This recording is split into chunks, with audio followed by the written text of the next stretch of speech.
Hi అండి, అందరికీ నమస్కారం. ఇక్కడ కనిపించేది పవర్ఫుల్ ఒరిజినల్ తాండా మరుగుమందు. ఈ మరుగుమందు అనేది భార్య భర్తలకి, ప్రేమించిన వ్యక్తులకి, అత్తాకోడల మధ్య సమస్యలకి అన్నిటికీ పరిష్కారం ఈ మరుగుమందు చేయగలుగుతుందండి. ఏ విధంగా అంటే, ఈ మరుగుమందుని మనం ఇష్టపడ్డ వ్యక్తికి అన్నంలో కానీ, కర్రీస్లో కానీ, జ్యూస్లో కానీ, కూల్ డ్రింక్స్లో కానీ, స్వీట్లో కానీ కలిపి ఇవ్వచ్చు. రెండోది వచ్చేసి ఇది లిక్విడ్ అండి. ఈ లిక్విడ్ని మనం వాళ్ళ బట్టలకి, చెప్పులకి, తలకి, శరీర భాగాలకి పూయాలి.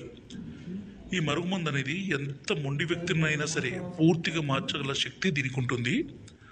ఈ రోజుల్లో ప్రధానమైన సమస్య భార్య భర్తల మధ్య విభేదాలు, ప్రేమించిన వ్యక్తి ఒక్కసారి దూరం పెట్టడము, అలాగే అత్తాకోడల మధ్య సమస్య విపరీతంగా పెరిగిపోతుంది. ఈ సమస్యలన్నిటినీ మనం పరిష్కారం చేయాలంటే ఇక్కడ కనిపించే పవర్ఫుల్ తాండా మరుగుమందుని పెట్టండి.